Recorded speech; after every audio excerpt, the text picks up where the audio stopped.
sports. It's in the game. What's up guys, it's JTB Gaming here, and today we have the first episode of the new series I'm doing. I figured that since the MLS is back, tournament has started, I figured why not start a MLS Road to Glory, and the team that we will be using for that is Minnesota United. Looking at the team heading in, we are a 2.5 star team. We have a 65 rated offense, a 70 rated midfield, and a 68 rated defense. I will be setting up the team in the 4-2-3-1. We will have Miller in goal, Mittenaere at right back, Opara and Boxall at center backs, Gasper at left back, Gregus and Alonso at defensive mids, Finlay, Molino, and Laud at our midfielders, with Toy up top. I will not be looking to buy any players this season, as I would like to develop a youth academy, and to do so I have hired these 3 scouts, and they will be going to Mexico to find some attackers, some defensive-minded players from Canada, and some physically strong players from the United States. Our first scouting report has come back, and one player I'm going to be promoting is Daniel Brown. He's a 6'3" defensive mid from the United States. He's defensive-minded, and he's a 60 overall with a potential of 69 to 93. Daniel Brown is not showing great potential, so I will not be looking to keep him long term, but I feel like I will keep him for the rest of the season. We now have our first game of the season as we travel to the BC Place Stadium to face Whitecaps. Whitecaps will be lining up in a 4-4-2. For this first game of the season, we will be lining up in that 4-2-3-1. In the 29th minute, Whitecaps play the ball down the left side of the field. Mittenaere cannot get there on time. It is crossed into the box. Opara loses the aerial duel, and their player heads it into the back of the net to put Whitecaps up 1-0 in the 30th minute.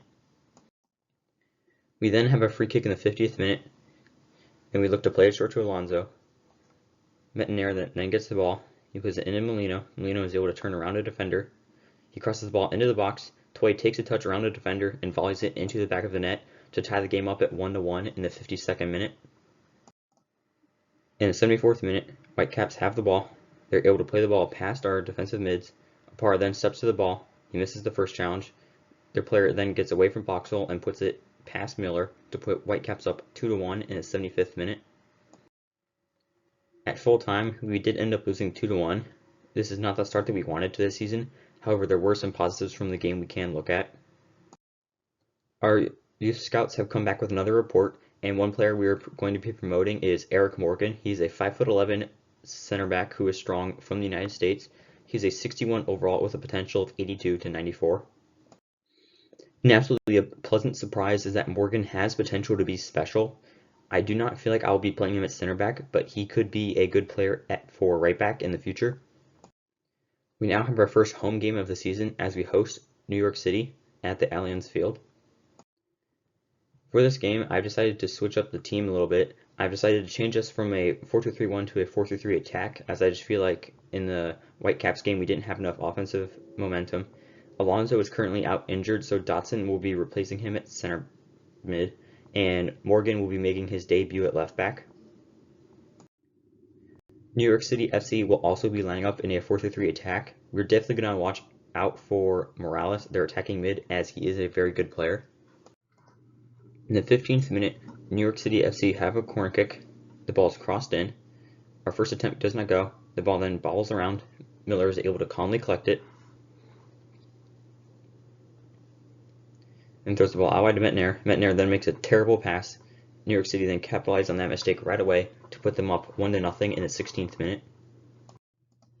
In the 32nd minute, Miller has the ball in his hands. He throws it out wide to Laud. Laud then plays Morgan. Morgan plays Gregus. Gregus then is able to turn and play Mittenaere, who has space on the line to dribble. He gets around one defender. We now get inside the box. He plays Molino. Molino takes a touch and rolls it past the goalkeeper to tie the game up at 1-1 in the 34th minute. In the 50th minute, we have the ball out wide on the left. Laud plays it into Gregus, who returns it back to him. Laud is now running at the defense. He plays it through to Toy. Toy then takes a shot and puts it past the keeper to put us up 2-1 in the 52nd minute. In the 65th minute, New York City have the ball in a dangerous area. We are able to get behind the ball. However, Opara is beat on the dribble. Boxall then does not make a good enough challenge. before a player is wide open, back post to put it in the back of the net to tie the game up at 2-2 in the 67th minute. At full time, we would end up drawing 2-2. This is definitely not a bad result, but it could have been better. Another player that we are going to be promoting from our youth academy is Cohen Kerr. He's a 5'8", technically gifted left mid from the United States. He is a 66 overall with a potential of 73 to 94. Kerr is an exciting prospect, so we definitely will be using him. I will most likely utilize him more at the center mid, as he is not pacey enough for a winger for my liking. Another player we are promoting is Max Martin. He is a defensive-minded left back from Canada. He is a 60 overall with a potential of 77 to 94. Martin is showing great potential, so we will keep him around for a while. The final player we're promoting right now is Alfonso Quiroga. He's a technically gifted 6'2" Mexican center mid. He's a 60 overall with a potential of 78 to 94. Quiroga is an exciting prospect, so we will definitely keep him around. We now have another game in the league as we travel to face the Chicago Fire. Chicago Fire will be lining up in a 4-1-4-1. For this game, we will continue to be lining up in that 4-3-3 attack. I've made a couple of changes as Opara is out injured, so I'll be moving Alonso to center back, and Kerr will be replacing Alonso at left center mid, and Martin is in for Morgan at left back. In the 17th minute, we have the ball out wide on the left. Martin plays the ball into Kerr. Kerr is able to turn around his defender before he plays Molino. Molino holds it up for Kerr. Kerr then plays Molino back. Molino then plays Kerr through the defense. Kerr is one-on-one with the keeper before he plays it through to Toy, who puts it into the back of the net to put us up 1-0 in the 19th minute. In the 33rd minute, Chicago Fire have the ball on the right side of the field. They have many players in the box. Their player crosses it in. We are able to head the ball away. The ball then falls to Molino. Molino plays Finley. Finley plays Toy. Toy plays Grey Goose. Grey Goose attempts to play it through to Lod, but that pass is intercepted before Chicago Fire come right back at us.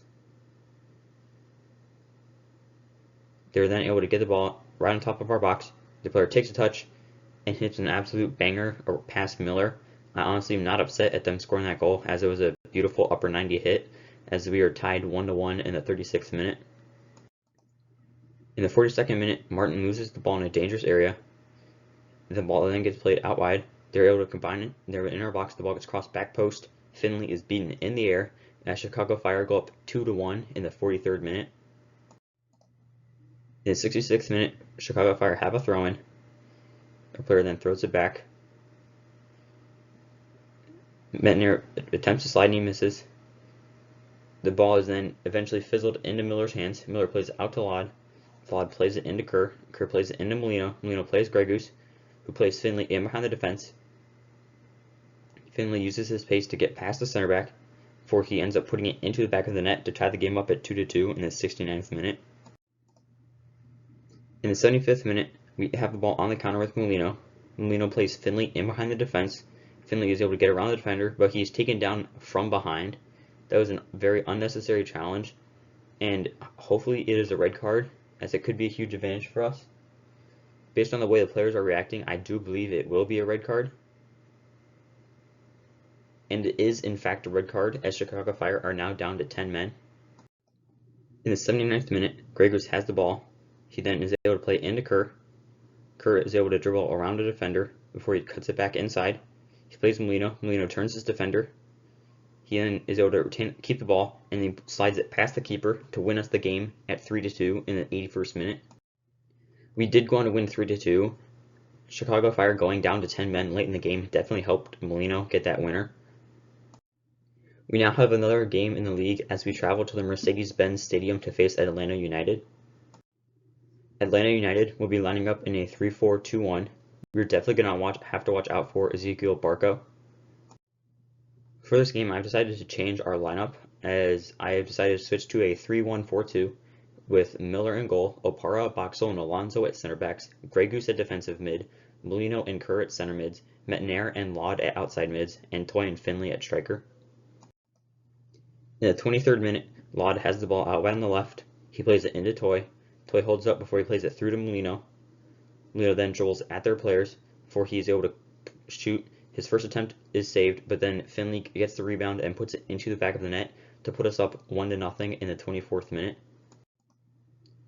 In the 82nd minute, Grey Goose has the ball out wide he then plays it through to Metnair on the right.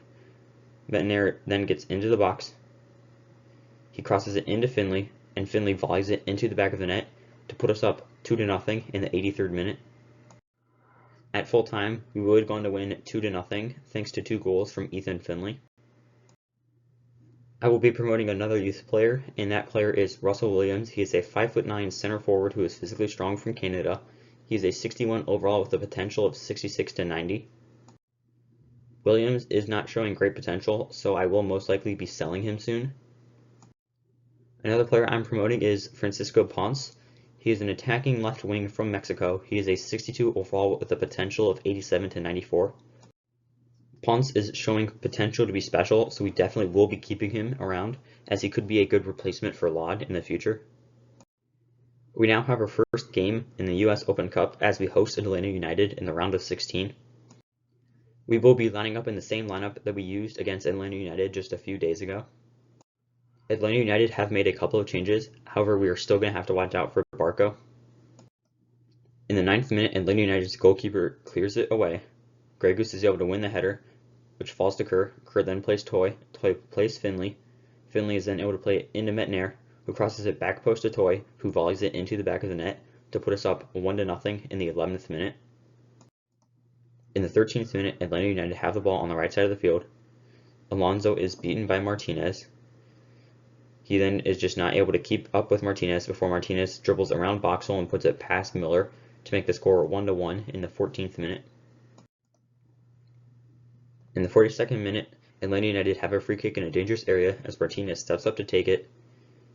He's able to put it into the right upper 90, curl it around the wall to put us down 2-1 in the 42nd minute. In the 50th minute, we have the ball deep in our own half. Grey Goose is then able to get the ball. He then is able to chip it through the defense to Laud. Laud beats the defender and is now a 3-on-3 in the box. Laud beats the first defender. He then crosses it back post to Finley, who stays on sides and puts it into the back of the net to tie the game up at 2-2 in the 52nd minute. In the 65th minute, Grey Goose looks to shoot. His attempt is blocked. Before Atlanta United look to counter, Opara loses a battle. They are then in behind the defense as Alonso cannot keep up with Martinez. Miller comes out the goal, but they knock it across, and their player puts it into the open net to put them up 3-2 in the 67th minute. In the 89th minute, Atlanta United have the ball deep in our area. They're then able to play their player into the box, and he puts it past Miller near post to make the score 4-2 in the 90th minute. At full time, we would end up losing 4-2 to Atlanta United, as we have been knocked out of the US Open Cup.